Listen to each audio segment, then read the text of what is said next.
Seguimos entonces en la serie que tenemos acerca de la Confesión de Londres de 1689. Ya hemos terminado, hemos terminado la primera parte, que es acerca de los primeros 8 capítulos, que tiene que ver con los fundamentos cristianos, es decir, es todas las doctrinas básicas que un cristiano debe conocer. Ahora, estamos en la segunda parte de la confesión, que es desde el capítulo 9 hasta el capítulo 13, lo que podemos denominar como la religión experimental, es decir, la salvación aplicada. O en otras palabras, ¿qué es la salvación aplicada, hermanos? Lo hemos aprendido. Espero. Soteriología. ¿Qué? Soteriología. Soterio, ¿verdad? Tiene que ver con salvación. Y logía tiene que ver con estudio de la salvación, soteriología. La soteriología es el estudio de la salvación, pero es en sí lo que ocurre en la salvación de una persona. El capítulo 9, que fue el capítulo anterior, hablamos acerca de lo que fue el libre albedrío. ¿El hombre tiene libre albedrío? Sí. ¿En serio? Sí, dependiendo de su naturaleza. Vimos los 4 estados de la naturaleza que puede tener un hombre, ¿verdad? Y en el estado de gracia el hombre tiene libre albedrío para poder hacer lo que Dios le agrada. Eso es muy, muy, muy importante, porque si la lección nos lleva hasta ese punto, quiero enfatizar algunas cosas, ¿ok? Entonces, vamos con el capítulo número 10, que es acerca de el llamamiento eficaz. El llamamiento eficaz. El capítulo número 10 consta de 4 párrafos. 4 párrafos. Y la idea de estos párrafos es poder, o vamos a buscar la respuesta a estas preguntas en medio de esta clase. La primera pregunta es definir qué es el llamamiento eficaz. ¿Qué es el llamamiento eficaz? Eso es lo que nosotros vamos a tratar de definir en esta noche. ¿Por qué se le llama llamamiento eficaz? Y si hay un llamamiento eficaz, quiere decir que hay un llamamiento que no es eficaz, ¿cierto? Entonces estamos diciendo implícitamente que hay diferentes tipos de llamado, o por lo menos 2 tipos de llamado. Uno eficaz y uno ineficaz. Es obvio, ¿ok? Otra pregunta es, ¿puede el hombre resistir el llamado de Dios? ¿Verdad? Si decimos llamamiento eficaz, entonces, ¿puede el hombre resistir el llamado de Dios? Entonces, estas son las preguntas que vamos a tratar de responder en medio de este estudio. Lo primero que debemos entender, cuando tenemos el término de llamamiento eficaz, estamos diciendo que es un llamado particular que hace Dios el Padre. No estamos hablando del llamado que tú haces a través del Evangelio. Cuando hablamos de llamamiento eficaz, nos estamos refiriendo explícitamente al llamado que Dios el Padre hace. Cuando Dios te llama por medio del Evangelio al arrepentimiento y a la fe en Cristo, quien está llamando es Dios el Padre. ¿Ok? Es Dios el Padre. La Biblia dice que es Dios el Padre quien ha hecho el llamado. Dios eligió desde antes de la fundación del mundo, cierto. Ese es el trabajo de Dios el Padre. Y luego se quedó esperando a ver que las otras 2 personas de la Trinidad hagan su trabajo. Cristo encarnándose, obedeciendo al Padre, satisfaciendo la justicia divina, pagando por el pecado de su pueblo, ascendiendo al cielo, mandando al Consolador y el Consolador aplicando la salvación. Y es como si el Padre no tuviese más nada que solamente lo que hizo al principio de la fundación del mundo: escoger a un pueblo y dárselo al Señor Jesucristo, ¿verdad? Pero no es así. El Padre está involucrado en el llamado de la persona. Fíjense estos versículos. Romanos capítulo 8, versículo 30. Y a los que predestinó, a estos también. Pero ¿quién predestinó? Es la pregunta. El Padre. Vamos allí un momentico, el versículo 29. Romanos 8, 29, para que podamos entender mejor lo que les quiero decir. Romanos capítulo 8, versículo 29. Vamos al versículo 28. Y sabemos que a los que aman a Dios, todas las cosas les ayudan a bien, esto es, a los que conforme a su propósito son llamados. Porque a los que antes conoció, también los predestinó para que fuesen hechos conforme a la imagen de su Hijo. Entonces, implícitamente está hablando ¿de quién? De Dios el Padre, ¿ok? Para que Él sea el primogénito entre muchos hermanos. Y a los que predestinó, a estos también llamó. Y a los que llamó, a estos también justificó. Y a los que justificó, a estos también glorificó. Hermanos, el Padre está involucrado constantemente en nuestra santificación, justificación, glorificación, llamado salvación completa. ¿Ok? El Padre no está simplemente observando qué está pasando, no, Él está haciendo que pase. ¿Ok? Entonces, cuando hablamos del llamado, el llamado eficaz, nos estamos refiriendo al llamado de Dios el Padre. Otro versículo, Primera de Pedro, capítulo 2, versículo 9.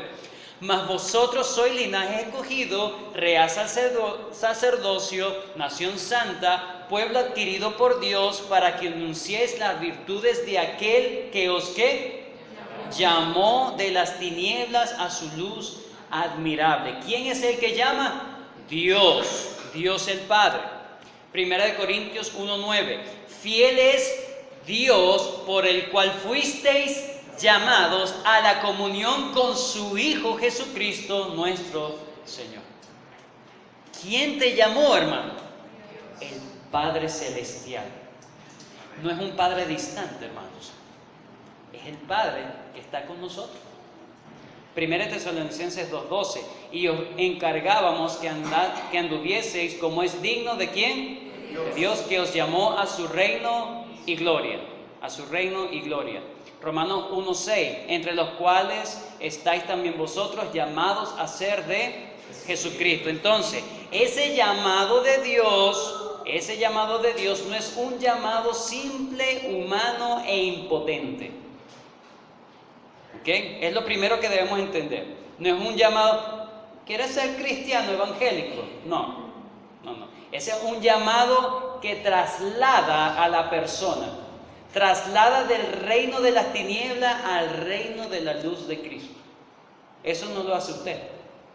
Eso es un llamado poderoso. Es un acto de Dios que garantiza una respuesta positiva. Vayan conmigo, por favor, a Jeremías, capítulo 23, versículo 29. Y Daniel 4:35. Estos son dos versículos que nos pueden ayudar a entender lo potente que es la palabra de Dios. Jeremías capítulo 23, versículo 29. No es mi palabra como fuego, dice Jehová, y como martillo que quebranta ¿qué? La piedra.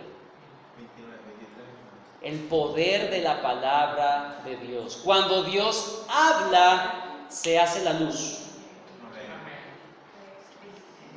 Daniel capítulo 4, versículo 35. Todos los habitantes de la tierra son considerados como nada, y Él hace según su voluntad en el ejército del cielo y en los habitantes de la tierra, y no hay quien ¿qué? Detenga su mano y diga, ¿qué haces? Cuando Dios se dispone a llamar a un pecador, no hay quien lo resista. No hay quien lo resista. Pero cada vez que yo le predico a alguien el evangelio y esta persona me rechaza, ¿qué están rechazando? Obviamente están rechazando a Dios, no podemos negarlo. Pero mi llamado nunca será eficaz a menos que Dios lo haga eficaz. Hechos capítulo 16. Versículo 13 en adelante. Hechos 16, versículo 13 en adelante. Y un día de reposo salimos fuera de la puerta junto al río, donde solía hacerse la oración, y sentándonos hablamos a las mujeres que se habían reunido. Entonces una mujer llamada Lidia, vendedora de púrpura de la ciudad de Tiatira, que adoraba a Dios, estaba oyendo, y el Señor dice, abrió el corazón de ella para que estuviese atenta a lo que Pablo decía. ¿Qué estaba diciendo Pablo? ¿Qué estaba anunciando Pablo? No, es que el dólar hoy amaneció horrible. ¿Estaba hablando de eso? No, ni de la situación, ni de la delincuencia, ni nada de eso. Estaba anunciando el Evangelio. Y ella solo estuvo atenta, dice, estaba oyendo, pero dice que su atención se expandió, digamos de esa manera, o fue iluminado de alguna manera, ¿verdad? Su atención cuando Dios hizo la obra en ella, abrió su corazón. Una cosa es abrir el corazón, otra cosa es llamar al corazón. Cuando yo digo llama al corazón, ¿a qué me estoy refiriendo? Apocalipsis, capítulo 3, a la iglesia de la Odisea. Lidia estaba muerta en sus delitos y pecados. Y Dios no le estaba tocando el corazón, Dios le abrió el corazón. A la iglesia de la Odisea, Dios está llamando porque la gente está viva espiritualmente. Están moribundas, pero están vivas y pueden responder. Son responsables de permitir que Cristo les gobierne. Eso es diferente. El mensaje a la iglesia de la Odisea no es para el mundo. Mira, Cristo está en la puerta de tu corazón y te llama para que seas cristiano. No. Ese no es un mensaje, eso no es un versículo que se aplica al incrédulo. Es un mensaje que se aplica al creyente, donde realmente Dios está a la puerta esperando que tú le permitas que Él sí realmente gobierne tu vida. A un incrédulo, Dios tiene que intervenirle la vida. A un creyente, el Señor está así y te hace responsable si tú lo dejas que Él realmente gobierne todo tu vida. ¿Ok? Muy bien. Entonces, es un acto de Dios que garantiza una respuesta positiva. Además, tiene la facultad de sacarnos de un reino que es el reino de las tinieblas para llevarnos al reino de Dios y unirnos a Cristo, unirnos a Él. Eso es el llamado eficaz. Ese es el llamado eficaz. ¿Cómo podemos entonces definir el llamamiento eficaz? Es un acto de Dios el Padre por medio de la proclamación humana del Evangelio, en el que convoca a las personas a que acudan a Él de manera tal que responden en fe salvadora. No solamente les dicen ven, sino que los hace venir. Ninguno puede venir si el Padre no le trae. Ese es el llamado. Si el Padre no lo trae. Ese es el llamado eficaz. ¿Okay? Es una respuesta positiva. ¿Por qué es importante subrayar esta parte donde dice proclamación humana del Evangelio? Porque es el poder de Dios para salvación. El Evangelio. Segunda de Tesalonicenses 2:14 dice, el cual los llamó mediante nuestro Evangelio. ¿Qué necesita o qué medio dejó el Señor, Dios, para que nosotros podamos llegar a ser de Él? La predicación del Evangelio. Dios no va a abrir la puerta del corazón, no va a intervenir en la persona si no se está predicando el Evangelio. Eso lo vemos también en Hechos 16. Lidia no se preparó para un encuentro con el Señor. Dijo, bueno, hoy voy a ir a alabar y voy a prepararme, voy a abrir mi corazón. No, el incrédulo no abre su corazón, Dios le abre. Pero Dios lo abrió, ¿en qué momento? Cuando estaba escuchando el Evangelio. Importantísimo. El llamamiento eficaz Dios lo hace por medio del Evangelio, el llamado del Evangelio. Muy bien, pero hemos hablado un poco en cuanto a la doctrina, pero ¿qué nos dicen los párrafos de la confesión? ¿Qué nos dicen los párrafos de la confesión? Párrafo número 1. El párrafo número 1 nos va a hablar acerca de una visión general de llamamiento eficaz. Allí usted va a encontrar, no lo vamos a leer, pero usted va a encontrar allí en el párrafo número 1, va a encontrar los receptores del llamamiento eficaz. ¿Dice quién? A aquellos a quienes Dios ha predestinado para vida. ¿Quiénes son los receptores del llamamiento eficaz? Los que son predestinados para vida eterna. Los demás no recibirán el llamado de Dios. Recibirán el llamado del Evangelio externo, pero el interno solamente. ¿Y cómo sé yo? ¿Cómo lo sabemos? No lo sabemos. Debemos predicar a toda criatura. El que crea y se bautice, ese será salvo. No hay señales ni prodigios, ni algo que le diga, oye, tú tienes rasgos de que Dios te predestinó. Nada de eso. Debemos predicarle a todo. Dios se encargará de llamar a su pueblo. Eso lo vamos a encontrar. Receptores del llamamiento eficaz. El autor, ¿quién es el autor? Es Dios el Padre. La ocasión es interesante, eso sí lo voy a mencionar aquí. Dice, aquellos a quienes Dios ha predestinado para vida tiene a bien en su tiempo señalado y aceptado. Hay un momento en donde va a haber un llamado eficaz. Los predestinados no nacen salvos. Ellos en algún momento de su vida son salvos. ¿Ok? Pero ellos no nacen siendo salvos. Por eso el Señor los llama en algún momento estipulado y aceptado en su soberanía. Eso es importante entenderlo. No porque mi hijo nació en un hogar cristiano ya es salvo. No, debo predicarle, y si el Señor tiene en su misericordia llamarlo eficazmente, no lo va a hacer de otra manera si no es por la predicación del Evangelio. ¿Y quién es el primero que debe estar predicando el Evangelio? Sus padres.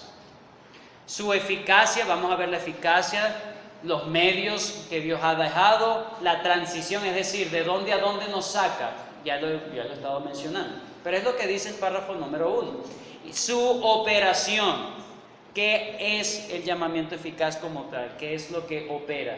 Dice que por su poder omnipotente, induciéndoles a lo que es bueno, llevándole eficazmente a Jesucristo, pero de modo que con voluntad, que con total libertad, habiendo recibido por la gracia de Dios la disposición para hacer. Muy bien, eso es lo que nos dice el párrafo número 1. Pero debemos enfatizar toda la doctrina del llamamiento eficaz en 4 cosas. Ya dije una, no es de las 4, pero es como un bonus extra. Es el llamado de Dios, no es el llamado del hombre. Pero podemos hablar de la instrumentalidad. Cuando hablamos de la instrumentalidad es, ¿qué usa Dios? ¿Qué usa Dios para el llamado eficaz? ¿Pero qué usa Dios? Su palabra. Su palabra es la que nos renace, pero nosotros debemos dar siempre gracias a Dios respecto a vosotros, hermanos, amados por el Señor, de que Dios os haya escogido desde el principio para salvación mediante la santificación por el Espíritu y la fe en la verdad, a lo cual os llamó mediante nuestro Evangelio por alcanzar la gloria de nuestro Señor Jesucristo, siendo renacidos, no de simiente corruptible, sino de incorruptible. ¿Por qué? Por la palabra de Dios que vive y permanece para siempre. Él de su voluntad nos hizo nacer, ¿por qué? Por la palabra de verdad, para que seamos primicias de su criatura. Santiago 1:18. Todo aquel que invocare el nombre del Señor será salvo. ¿Cómo pues invocarán a aquel en cual no han creído? ¿Y cómo creerán en aquel que no han oído? ¿Y cómo irán si nadie les predica? Y como está escrito, si no fueran enviados, ¿y cómo predicarán, si no fueren enviados? Como está escrito, cuán hermosos son los pies de los que anuncian la paz, de los que anuncian buenas nuevas. Entonces, por medio de la predicación de su palabra, del Evangelio. Eso es lo primero que debemos entender en cuanto a la doctrina. No serán llamados eficazmente, sino por su palabra. La objetividad, es decir, es diferente al llamado general. Vamos a usar, aquí hay tres versículos, pero por razón del tiempo vamos a usar uno nada más. Mateo 1 de Corintios 1, 21 al 31. 1 de Corintios 1, 21 al 31.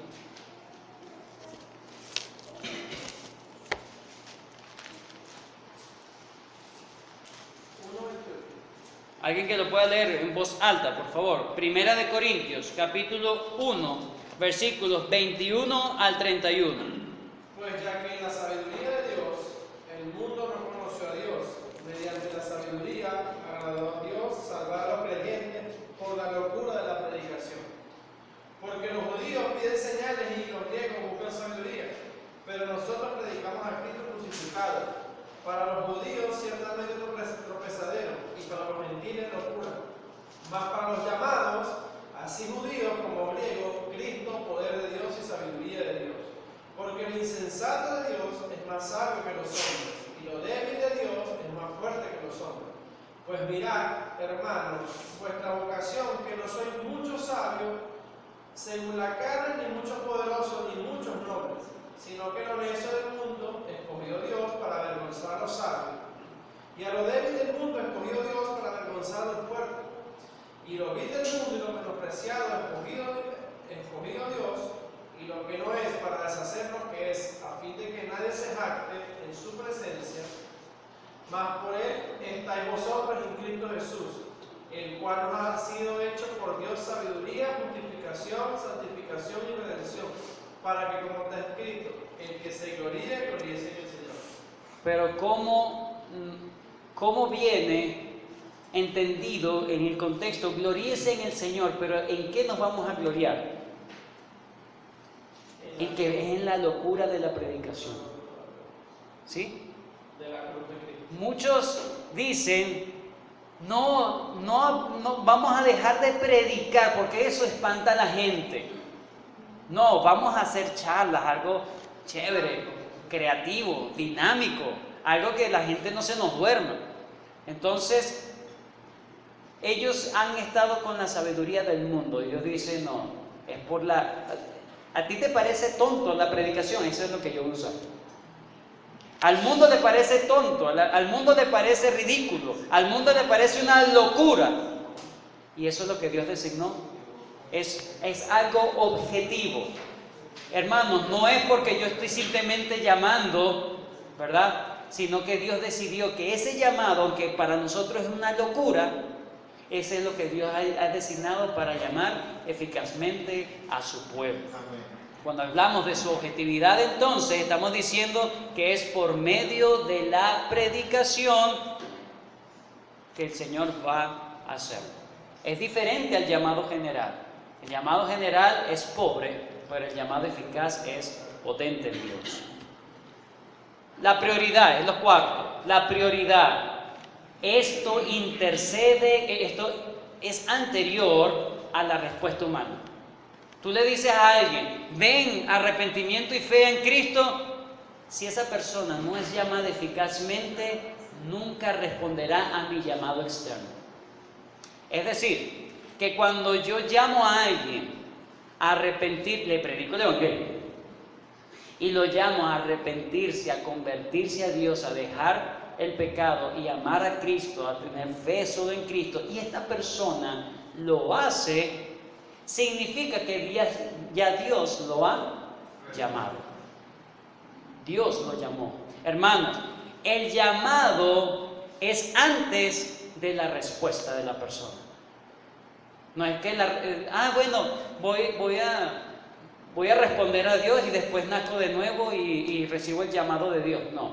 Primero, es el llamado de Dios. Ese llamado produce un nuevo nacimiento, y por ser nuevo nacido, esta persona responde en arrepentimiento y fe.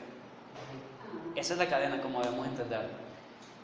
Dios llama y la respuesta de ese llamado es la regeneración, es el despertar. Cuando esta persona despierta, esta persona voluntariamente viene a Cristo. Se convierte.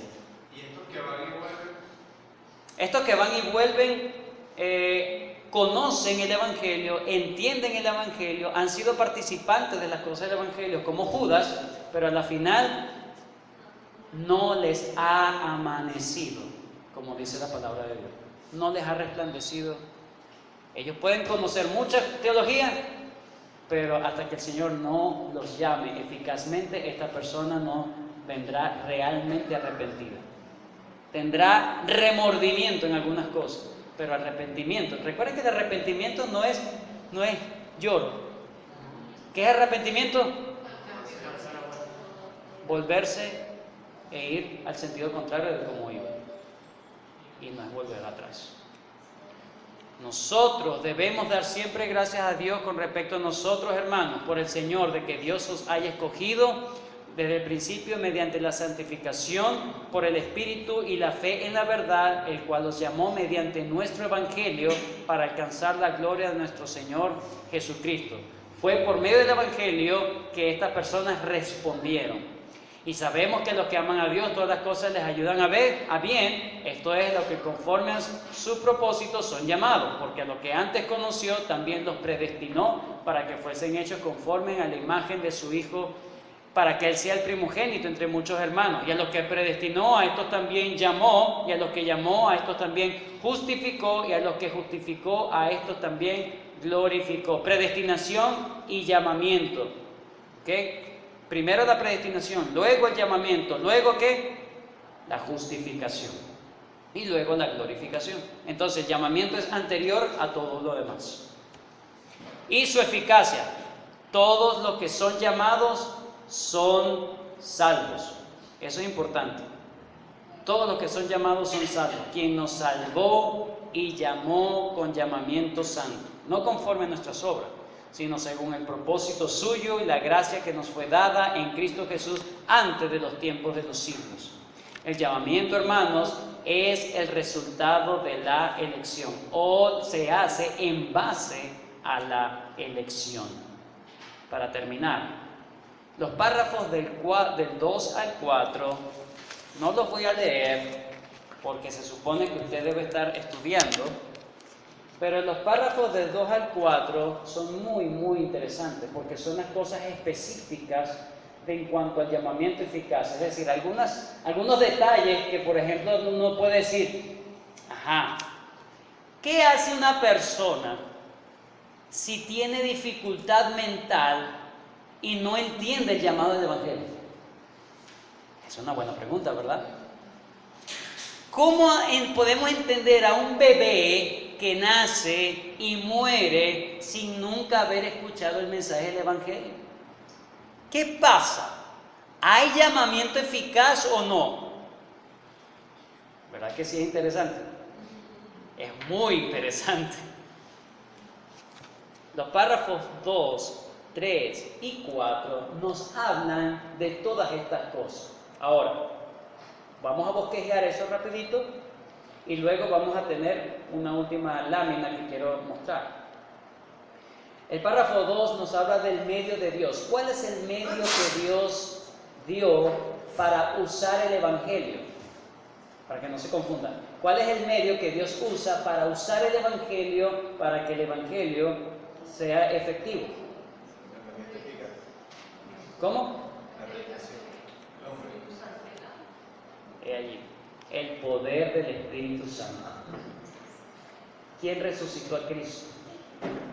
El poder del Espíritu Santo. ¿Quién resucita a un muerto espiritual? El poder del Espíritu Santo. Es decir, que el llamamiento eficaz, el medio que Dios da es su Espíritu que da vida. Y ese Espíritu usa la palabra de Dios para hacer su trabajo. ¿Ok? La palabra es la espada del Espíritu. Es el instrumento por el cual el Espíritu opera, el Espíritu de Dios opera. Eso es lo que nos dice el párrafo 2. El párrafo 3 nos habla del instrumento, el párrafo 3 y 4 nos habla del instrumento de Dios. La palabra y los incapacitados, ¿verdad? Y la palabra, el párrafo 4, y los oyentes que no son elegidos. ¿Qué pasa? no es eficaz el Evangelio por sí mismo. Bueno, el párrafo 4 se los va a responder. Pero en este caso, el párrafo 3 me voy a enfocar solamente en esto para terminar. Párrafo 3, ¿lo tienen? Los niños elegidos, ahí lo dice en su confesión, escogidos o elegidos, que mueren en la infancia, son regenerados y salvados por Cristo por medio del Espíritu, quien obra cuando, donde y como quiere. Así los que son también todas las personas elegidas que sean incapaces de ser llamadas externamente por el ministerio de la palabra. La concepción reformada siempre ha sido que los niños que han muerto en la infancia, el Señor ha tenido un trato especial con ellos. Eso es lo que han entendido los reformadores como tal, ¿ok? Es decir, niños que han muerto en la infancia, los reformadores dicen, el Señor tuvo que haber pagado por sus pecados, el Señor lo tiene en su gloria. Así lo entendían los reformadores, ¿ok? Estoy diciendo lo que entendían los reformadores. Ahora, a lo mejor ellos ¿cómo se llama? Ellos dieron un paso bastante adelantado, osado es la palabra, ¿verdad? Afirmar que todos los niños, cuando mueren en una etapa donde no tienen raciocinio, van al cielo, es un paso bastante osado. Es osado. Y fíjense cómo lo redactaron en la confesión. Ahora, recuerden, la confesión no es infalible. ¿Ok? Esto es un documento, así lo entendieron ellos. ¿Cómo debemos entender nosotros? Nosotros debemos ser más cautos y más cuidadosos en eso, porque la palabra de Dios no afirma tácitamente esa situación. ¿Ok? Eso lo quería aclarar. Principios que deben gobernar nuestros pensamientos en cuanto a esa situación, no solamente de los niños que mueren en la infancia, sino de los que no pueden entender por alguna cuestión orgánica, mental, que no puedan entender el Evangelio. ¿Ok? Primero, nuestro conocimiento del carácter de Dios. Génesis 18:25 es una buena referencia, pero nosotros debemos entender que el Señor es justo. El juez de toda la tierra no hará lo que es justo. Lo que Dios haga con esos niños, Dios es justo lo que haga. No se nos ha revelado en las Escrituras como tal. Eso primero debe gobernar nuestros pensamientos. ¿Ok? No vayamos tan allá, pero por lo menos tengamos no ¿cómo se llama? El consuelo. El consuelo no es que todos van al cielo, no. El consuelo es que Dios hace justicia. Y si Cristo pagó por todos esos infantes que iban a nacer, iban a morir en una temprana edad, si Cristo pagó por su pecado, porque ellos nacen en pecado, aunque no cometen pecado, ellos nacen siendo pecadores, y Dios obviamente, como es justo, tiene que castigar por ser pecadores su condición. Y si Cristo la llevó en el madero, el Señor es justo, porque el Señor también los perdona, aunque no hayan ejercido fe. El Señor los perdona porque Cristo pagó por ellos entonces. Pero eso no se lo revela de una manera tan explícita en las Escrituras. Es lo que quiero que podamos entender. Entonces el consuelo es que Dios es justo y yo debo aceptar eso. Dios los envía a todos o a algunos, porque dice a los niños elegidos, tampoco dice que son todos. ¿Qué interesante ese matiz? No son todos los niños habidos y por haber, sino los que el Señor haya elegido. ¿Ok? Entonces es importante entender eso también. Lo segundo, nuestro conocimiento de culpa y pecaminosidad humana. Si el Señor, hermano, envía a todos esos niños al infierno, por más feo que suena, el Señor primeramente es justo porque ellos son pecadores y Dios no está cometiendo injusticia. No hay injusticia. ¿Ok? Yo no sé qué hace Dios, Solamente me consuelo que Dios es justo y que el hombre, por ser nacido de mujer, merece el castigo del pecado, más nada. Y si el Señor lo salva, gloria a Dios por su misericordia.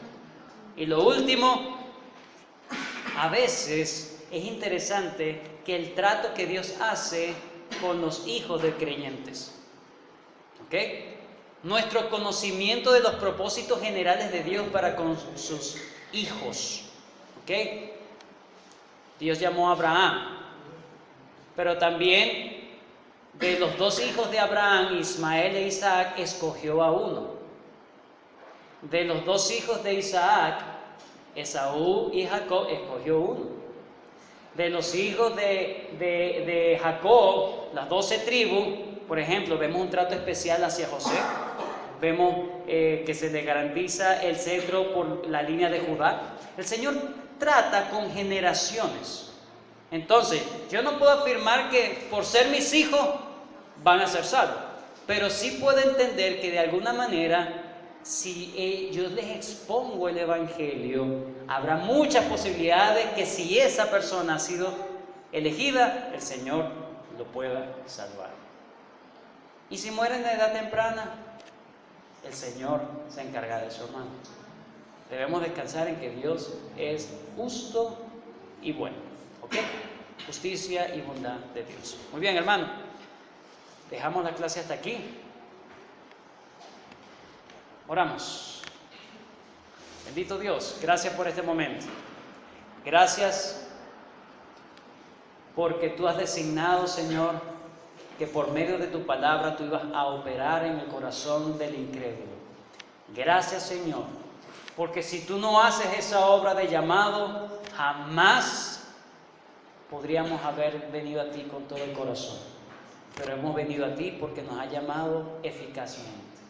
Gracias porque el Evangelio ha permanecido a pesar de todas las controversias, de los ataques que ha sufrido durante la historia.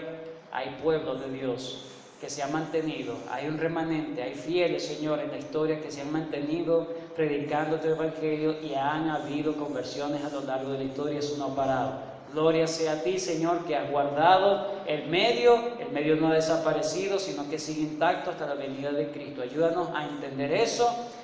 Tú eres quien obra, la salvación es de Jehová. Y por eso, Señor, te pedimos tu ayuda para ser fieles en la predicación y esperar en lo que tú llames eficazmente. Gracias, Señor, por habernos llamado para tu gloria. Ayúdanos ahora a vivir en esa realidad. En el nombre de tu Hijo Jesucristo. Amén.